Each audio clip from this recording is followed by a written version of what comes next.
وسامعین بزم وسامعات السلام علیکم ورحمۃ اللہ تعالی وبرکاتہ۔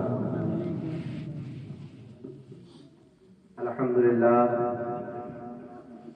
للہ رب العالمین والعاقبۃ للمتقین والصلاة والسلام علی سید المرسلین، اما بعد فاعوذ باللہ من الشیطان الرجیم، بسم اللہ الرحمن الرحیم، کلا اذا بلغت التراقی، صدق اللہ العظیم وصدق رسوله النبی الامین المتین المبین المعین الکریم، ونحن على ذلك لمن الشاهدين والشاكرين والحمد لله رب العالمين۔ ما ہما محتاج تو حاجت روا، المدد یا غوث اعظم سیدہ، مشکلات عبادت دارما، المدد یا غوث اعظم فیہما، بلغ العلا بکمالہ، کشف الدجى بجمالہ، حسنت جمیع خصالہ، صلوا علیہ وآلہ وسلموا تسلیما۔ آئیے ہم اور آپ سب مل کر سب سے پہلے آقائے نامدار، مدنی مدینے کے تاجدار، دونوں عالم کے مالک و مختار، لمبے لمبے ہاتھوں سے بھیک دینے والے داتا جناب احمد مصطفیٰ محمد مصطفیٰ صلی اللہ تعالی علیہ وسلم کی بارگاہ میں جھوم جھوم کر عقیدت و محبت کے ساتھ پڑھ لیجئے درود پاک، اللہم صلی علی سیدنا و مولانا محمد بارک وسلم، صلاۃ و سلام علیک یا رسول اللہ صلی اللہ تعالی علیہ وسلم۔ حضرات، اللہ تعالیٰ کا لاکھ لاکھ شکر و احسان ہے کہ ہم سب اللہ و رسول کے ذکر کی محفل میں حاضر ہوئے۔ اللہ تعالیٰ کی بارگاہ میں دعا ہے کہ اللہ تعالیٰ ہم سب کی حاضری کو اور اس جلسے کو اپنی بارگاہ میں قبول فرمائے۔ اور آپ سے گزارش یہ ہے کہ آپ حضرات بھی اپنے منہ سے سبحان اللہ الحمدللہ کہتے رہیے، اس لیے کہ یہ محفل جناب غلام محی الدین کے اثار ثواب کے لیے رکھی گئی ہے، تو جب آپ اپنے منہ سے کچھ کہیں گے تو آپ کے ذریعے سے بھی انہیں تھوڑا ثواب پہنچ جائے گا، تو اس لیے یہ ثواب کی محفل ہے، آپ حضرات محروم نہ رہیں، اور آپ حضرات اپنے جو ہے زبان سے بھی کلمات حسنہ ادا کرتے رہیں۔ محترم حضرات، کسی نے یوں کہا تھا، جاگنا ہے جاگ لے افلاک کے سائے تلے، جاگنا ہے جاگ لے افلاک کے سائے تلے، حشر تک سونا پڑے گا خاک کے سائے تلے، موت سے کس کو رستگاری ہے، آج میری تو کل آپ کی باری ہے۔ اور کفایت اللہ کافی نے تو یوں کہا تھا، کوئی گل باقی رہے گا نہ چمن رہ جائے گا، پر رسول اللہ کا دین حسن رہ جائے گا۔ اور فرماتے ہیں، اطلس و کوخاب کی پوشاک پہ نازا نہ ہو، اس طرح بے جان پر خاکی کفن رہ جائے گا، اس طرح بے جان پر خاکی کفن رہ جائے گا۔ اور فرماتے ہیں، جو پڑھے گا صاحب لولاک کے اوپر درود، آگ سے محفوظ اس کا تن بدل رہ جائے گا۔ اور سب فنا ہو جائیں گے کافر، لیکن حشر تک نام احمد کا زبانوں پر سخن رہ جائے گا، نام احمد کا زبانوں پر سخن رہ جائے گا۔ حضرات، چونکہ پڑھنے والوں کی تعداد بہت زیادہ ہے اور باہر سے آنے والے مہمان، اور ابھی خصوصی آمد حضور خلیفہ محدث کبیر نویر حضور مفتی نانپارہ شہزادے حضور محمود ملت حضور استاد محترم حضرت اللہ مولانا مفتی محمد خالد رضا منظری صاحب کی آمد ہونے والی ہے۔ آپ کو خصوصی ان کا بیان بھی سننا ہے، تو اس لیے میں تقریر نہیں، بس 2-4 منٹ یا 10 منٹ کے لیے اصلاحاً کچھ آپ سے عرض کروں گا، وہ باتیں جو آپ کے لیے بہت ضروری ہیں، اس لیے کہ تقریر آپ سن رہے تھے اور ابھی میرے بعد بھی آپ حضرات جو ہے تقریر سنیں گے۔ ابھی میں نے جس آیت کریمہ کی تلاوت کا سب حاصل کیا، اللہ رب العزت قرآن کریم میں ارشاد فرماتا ہے، کلا اذا بلغت التراقی، اللہ فرماتا ہے کہ ہاں جب جان گلے کو آ پہنچی، یعنی جب انسان کے مرنے کا وقت ہوتا ہے، اللہ تعالیٰ اس وقت کی کیفیت کو بیان فرماتا ہے، اور یہ فرماتا ہے کلا اذا بلغت التراقی، کہ جب جان انسان کے گلے تک آ پہنچی، تب انسان یہ سوچتا ہے، قیل بالمغاق، انسان یہ کہتا ہے کسی جھاڑ پھونک کرنے والے کو بلاؤ، کسی عالم کو بلاؤ تاکہ وہ آیتیں پڑھ کر کے پھونک دے، تو ہو سکتا ہے اس کی زندگی بچ جائے۔ کسی جھاڑ پھونک والے کو بلاؤ، ہو سکتا ہے کوئی جادو وغیرہ کر دے، تو اس کی زندگی بچ جائے، مگر اللہ رب العزت قرآن کریم میں آگے ارشاد فرماتا ہے ظن انہ الفراق، مگر مرنے والا جانتا ہے کہ اب بچنا نہیں ہے، اب رب کے پاس جانا ہے۔ اور اللہ تعالیٰ قرآن کریم میں آگے یہ ارشاد فرماتا ہے، آج ہم یہ سمجھتے ہیں، آپ یہ بتائیے کہ مسلمان ہیں، ایمان والے ہیں، لیکن مجھے کدھر سے بھی نہیں لگتا کہ آپ ایمان والے ہیں، اس لیے کہ آج آدمی کا ماحول یہ ہو چکا ہے، ہر انسان کا ماحول یہ ہو چکا ہے، دل میں جو آتا ہے کرتا ہے، دل چاہتا ہے تو حرام کھاتا ہے، دل چاہتا ہے تو سود کھاتا ہے، دل چاہتا ہے تو زنا کرتا ہے، ہر چیز میں مسلمان آگے نظر آ رہا ہے، ایسا لگتا ہے ایمان والے ہم ہیں۔ اللہ نے شریعت کو ہمارے اوپر نافذ کیا ہے، تاکہ غیروں کے لیے اللہ تعالیٰ نے قرآن کو اتارا ہے، احادیث کو اللہ نے اتارا ہے، ایسا نہیں ہے، بلکہ اللہ کے نبی نے جو ہمیں حکم دیا ہے اس کے دعوے دار ہم ہیں، اس پر عمل کرنے والی امت بھی ہم ہیں، لیکن ایسا لگتا ہے کہ ان چیزوں سے ہمیں مطلب نہیں، ہمارا جو دل کرتا ہے کرتے ہیں۔ اللہ تعالیٰ قرآن کریم میں اسی کو ارشاد فرماتا ہے، ایحسب الانسان ان یترک سدی،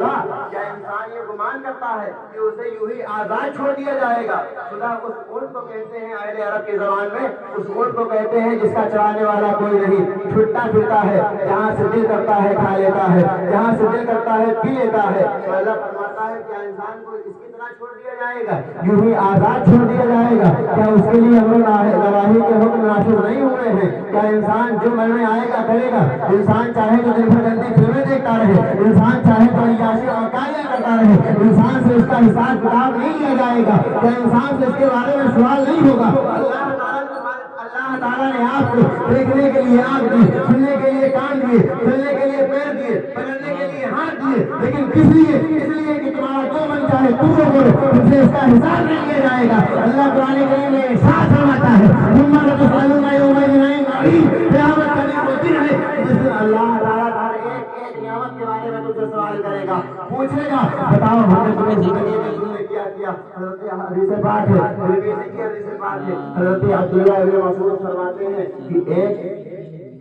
ہیں کہ اللہ کے رسول نے فرمایا قیامت کے دن انسان سے 5 چیزوں کے بارے میں سوال ہوگا۔ اللہ پوچھے گا اے انسان نے تجھے عمر دی، بتا اپنی اس عمر کو کس چیز میں ضائع کر دیا، اپنی اس جوانی کو کس چیز میں برباد کر دیا؟ اور اللہ فرمائے گا اے انسان میں نے تجھے دولت دی، کہاں سے کمائی، کہاں سے کھائی، حرام کی کمائی یا حلال کی کمائی؟ آج ہمارا عالم یہ ہے کہ بیٹوں کے چکر میں، گھر والوں کے چکر میں حرام نہیں دیکھتے، حلال نہیں دیکھتے، بس پیٹ ہونا چاہیے، اچھا گھر ہونی چاہیے، اچھی گاڑی ہونا چاہیے، اور 4 لوگوں میں ہماری واہ واہ ہونا چاہیے۔ یاد رکھو زندگی یہ نہیں ہے، بلکہ حدیث پاک میں پیش کر رہا ہوں، ایک سارا صحابی اللہ کے رسول کی بارگاہ میں حاضر ہوئے، حاضر ہونے کے بعد کہتے ہیں یا رسول اللہ عقل مند انسان اور پختہ ارادے والا انسان کون ہے؟ تو اللہ کے نبی نے یہ نہیں فرمایا عقل مند انسان وہ ہے جس کے پاس گاڑی ہے، جس کے پاس پیسہ ہے، جس کے پاس پاور ہے، جس کے پاس دولت ہے۔ اللہ کے نبی ارشاد فرماتے ہیں عقل مند انسان وہ ہے جو موت سے پہلے موت کی تیاری کرے اور آخرت میں جانے سے پہلے قبر کی تیاری کرے، وہ عقل مند انسان ہے۔ عقل مند انسان وہ نہیں ہے کہ زندگی بھر جو چاہا کیا۔ انسان آج یہ سمجھتا ہے کہ ہمیں مرنا ہی نہیں ہے، ہمیں اس کا جواب دینا ہی نہیں ہے۔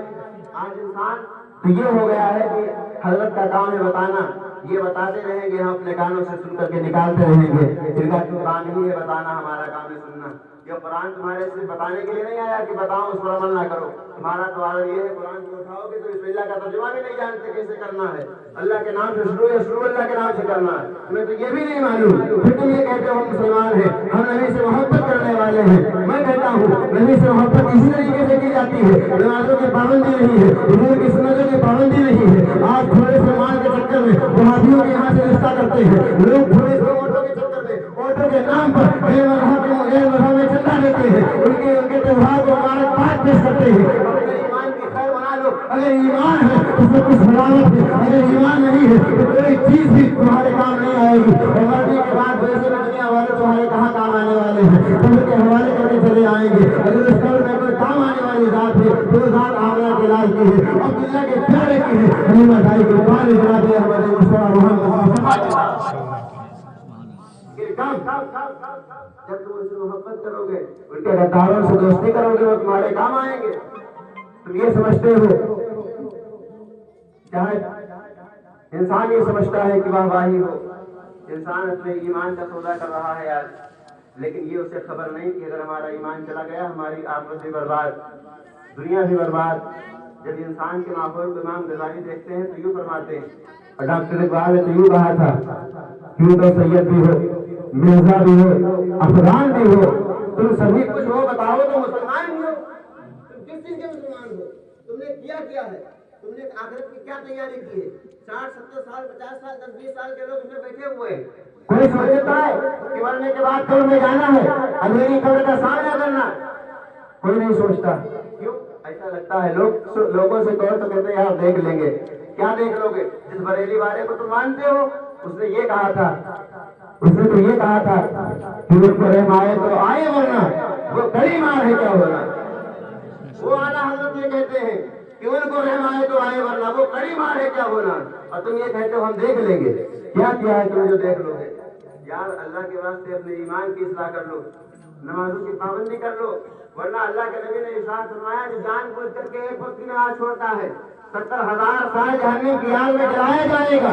اور یہ میرا فرمان نہیں ہے بلکہ مدینے والے مصطفیٰ کا فرمان ہے۔ اب قیامت تو آ سکتی ہے مگر مصطفیٰ کا فرمان نہیں بدل سکتا۔ تو اس لیے لوگوں کے چکر میں نہ پڑو، لوگوں کے سے تعلقات بنانے کی کوشش نہ کرو۔ غوث پاک فرماتے ہیں لوگوں سے تعلقات نہ بناؤ، یہ لوگ دنیا فانی ہے، سب فنا ہو جائیں گے۔ قبر میں اور حشر میں اگر کوئی تعلق کام آئے گا تو اللہ و رسول کا تعلق ہے، تو اللہ و رسول کی ذات سے اپنا تعلق مضبوط کر لو، اسی میں تمہاری کامیابی اور کامرانی ہے۔ اور صرف نام سے نبی سے محبت کرنے کا دعویٰ نہ کرو، صرف آئلہ محمد اسٹیٹس لگانے سے زبان سے کہنے سے کچھ نہیں ہوتا۔ نبی کی سنتوں پر عمل کرو تب جا کر کے تم سچے عاشق رسول ہوگے۔ بریلی والوں کا گن گانے والوں، بریلی والوں نے محبت کس طریقے سے کی ہے؟ تاریخ سویہ تو یہ فرماتے ہیں زندگی یہ نہیں ہے کسی کے لیے، زندگی ہے نبی کے لیے۔ اور حضور مفتی اعظم ہند بولے تو یہ بولے یہ ایک جان کیا ہے، تیرے نام پر فرمایا کروں میں۔ اور اعلیٰ حضرت بولے تو یہ بولے جان ہے اس کے مصطفیٰ، بولے فروغ ہے خدا جس کے ہوگا مطابقہ نازل جلال ہے۔ اس طریقے سے نبی سے محبت کرو۔ اعلیٰ حضرت کے گن گاتے ہو تو ان کی طرح بن کر کے نبی سے عشق کرو۔ اگر تم نبی سے سچا عشق کرتے ہو تو نمازوں کی پابندی بھی کرو، سنت مصطفیٰ کی پابندی کرو، اپنے چہروں کو دائرے سے سجا لو، ورنہ قبر میں اگر حضور نے منہ پھیر لیا تو کوئی ایسی ذات نہیں پیدا ہوئی تمہیں بچا لے۔ تو اس لیے اپنی آخرت کے بارے میں سوچو، اپنی آخرت کا خیال رکھو۔ امام غزالی یوں فرماتے ہیں، بس چند باتیں امام غزالی یوں فرماتے ہیں، جب لوگوں کے حالات کو دیکھا، لوگوں کے ماحول کو دیکھا تو امام غزالی فرماتے ہیں عشق ما شئت فإنک میت، جو چاہو کرو، جو چاہو دن میں سوتے رہو، جو چاہے کرو، دنیا میں آئے ہو تمہارا من ہے تم نہیں سوچتے ہو تو جو چاہو کرو، لیکن امام غزالی فرماتے ہیں فإنک میت، لیکن اتنا ضرور یاد رکھنا کہ ایک دن تمہیں مرنا ہے، ایسا نہیں کہ مرنا نہیں ہے۔ امام غزالی فرماتے ہیں عشق ما شئت فإنک میت، جو چاہو کرو لیکن اتنا خیال رکھنا کہ ایک دن تمہیں مرنا۔ آگے فرماتے ہیں وَحَبِبْ مَا شِئْتَ فَإِنَّكَ مُفَارِقًا، جس سے چاہو محبت کرو، چاہے اولاد کی محبت میں زندگی بھر حرام کھاتے رہو، چاہے جس سے محبت کرو، چاہے جائیداد سے چاہے دولت سے، جس چیز سے چاہو محبت کر لو، لیکن امام غزالی فرماتے ہیں فَإِنَّهُ مُفَارِقًا، اتنا ضرور یاد رکھنا کہ ایک دن تمہیں اس سے جدا ہونا ہے۔ اور آخری بات امام غزالی یہ فرماتے ہیں وَعَمَلْ مَا شِئْتَ فَإِنَّكَ تُجْزَىٰ بِهِ، جو چاہو عمل کرو، چاہے نمازی پڑھو یا نہ پڑھو، روزہ رکھو یا نہ رکھو، زکات دو یا نہ دو، نبی کی سنتوں پر عمل کرو یا نہ کرو، داڑھی رکھو یا نہ کرو، دل چاہے تو چوری کرو، دل چاہے تو حرام کھاؤ، دل چاہے تو سود کھاؤ، سب کچھ کرو، لیکن امام غزالی فرماتے ہیں اتنا ضرور یاد رکھنا کہ قیامت کے دن تمہیں اس کے بارے میں پوچھا جائے گا اور تمہیں اس کی جزا ملے گی۔ امام غزالی فرماتے ہیں اللہ رب العزت قرآن کریم میں ارشاد فرماتا ہے وَمَن يَعْمَلْ مِثْقَالَ ذَرَّةٍ خَيْرًا يَرَهُ وَمَن يَعْمَلْ مِثْقَالَ ذَرَّةٍ شَرًّا يَرَهُ، اگر تم نے ذرہ برابر بھلائی کی ہے کسی کے ساتھ قیامت کے دن وہ بھی تمہیں دکھائی جائے گی، ذرہ برابر برائی کی ہے قیامت کے دن تمہیں دکھائی جائے گی اور کہا جائے گا دیکھ فلاں جگہ فلاں وقت پر تو نے یہ برائی کی ہے۔ آج ہم سمجھتے ہیں اندھیرے میں ہیں، اکیلے میں ہیں، سمجھتے کوئی نہیں دیکھ رہا، اللہ تعالیٰ نے تو فرشتوں کو تمہارے کانوں پر مقرر کیا ہے تو تمہارے نامہ اعمال کو لکھتے ہیں، تم جو کرتے ہو اللہ تعالیٰ کے حکم سے وہ فرشتے لکھتے ہیں۔ کل قیامت کے دن یہ دفتر تمہارے سامنے کھلے گا اور قیامت کے میدان میں تم بچ کے جاؤ گے کہاں؟ اس لیے کہ تمہارے ہاتھ تمہارے خلاف گواہی دیں گے، تمہارا منہ تمہارے خلاف گواہی دے گا، کہے گا مولا میں چاہتا تھا جھوٹ نہ بولوں لیکن صبح شام ہی جھوٹ بولتا رہا، میں چاہتا تھا گناہ کا نام نہ کروں لیکن یہ مجھ سے کرواتا کرتا رہا، اے اللہ جو کیا ہے اس نے کیا ہے، بتاؤ ایسے عالم میں تم کہاں جاؤ گے، ایسے عالم میں تمہارا کیا ہوگا؟ اس لیے خدا را اپنی وقت ہے آپ کے پاس، آپ آخرت کے لیے تیاری کر لیں۔ اور بس آخری بات کہ جس مقصد کے لیے اس محفل کو سجایا گیا ہے، ایک حدیث پاک میرے ذہن میں آ گئی کہ ایک حدیث پاک یہ ہے کہ اللہ کے نبی صلی اللہ علیہ وسلم ارشاد فرماتے ہیں اذا مات الانسان انقطع عمله، کہ جب انسان مر جاتا ہے تو اس کے تمام عمل جو ہے اس سے منقطع ہو جاتے ہیں۔ مرنے کے بعد نہ اس کی دولت سے کام آئے گی، نہ اس کی اولاد سے کام آئے گی، کوئی بھی چیز مرنے کے بعد اس کے کام نہیں آئے گی۔ لیکن آگے اللہ کے نبی ارشاد فرماتے ہیں الا من ثلاث، مگر تین چیزیں ایسی ہیں جو مرنے کے بعد انسان کو اس کا فائدہ پہنچتا رہتا ہے۔ وہ تین چیزیں کیا ہیں؟ تو اللہ کے نبی ارشاد فرماتے ہیں الا من صدقۃ جاریہ، وہ صدقہ جاریہ ہے، یعنی ہم نے کسی مسجد مدرسے میں لگا دیا، کسی غریب کی مدد کر دی، کسی غریب بیٹی کی شادی کرا دی، کسی یتیم کو کپڑے پہنا دیے، تو یہ اس کا ثواب مرنے کے بعد ہمیں پہنچتا رہے گا۔ اور اللہ کے نبی ارشاد فرماتے ہیں بعلم ينتفع به، اور ایسا علم اگر کسی نے سیکھ لیا ہے کہ جس سے لوگوں کو فائدہ پہنچاتا رہا، لوگ اس سے فائدہ اٹھاتے رہے، علم نافع، تو مرنے کے بعد اس کا ثواب اسے ملتا رہے گا۔ اور اللہ کے نبی آخری بات ارشاد فرماتے ہیں وَأَوْ وَلَدٍ صَالِحٍ يَدْعُو لَهُ، یا اس نے اپنے نیک بیٹے کو چھوڑا، ایسے بیٹے تو تمام چھوڑ کے جاتے ہیں، مگر نیک بیٹا اگر چھوڑا اور وہ اس کے حق میں دعا کرتا رہا تو اللہ تعالیٰ اس کے ذریعے سے اس کی مغفرت فرما دیتا ہے۔ لیکن تو گزارش یہ ہے کہ آپ دنیا سے جائیں تو کم سے کم ان تینوں میں سے کوئی ایک ایسا کام کر کے جائیں کہ آپ کو کسی کا سہارا نہ لینا پڑے، اگر مر بھی جائیں تو وہ آپ کے لیے دعائے مغفرت یہاں سے کرتا ہے۔ بس انہی چند الفاظ کے ساتھ کی جو باتیں میں نے آپ سے کہی اور آپ نے سنی ہے، اللہ تعالیٰ پہلے مجھے پھر آپ سب کو عمل خیر کی توفیق عطا فرمائے، اور اعلیٰ حضرت کے شعر کے ساتھ آج لے ان کی پناہ، آج مدد مانگ ان سے، پھر نہ مانیں گے قیامت میں اگر مان گیا، انہیں جانا انہیں مانا، نہ رکھا غیر سے کام، زندگی میں دنیا سے مسلمان گیا۔ السلام علیکم وما علینا الا البلاغ۔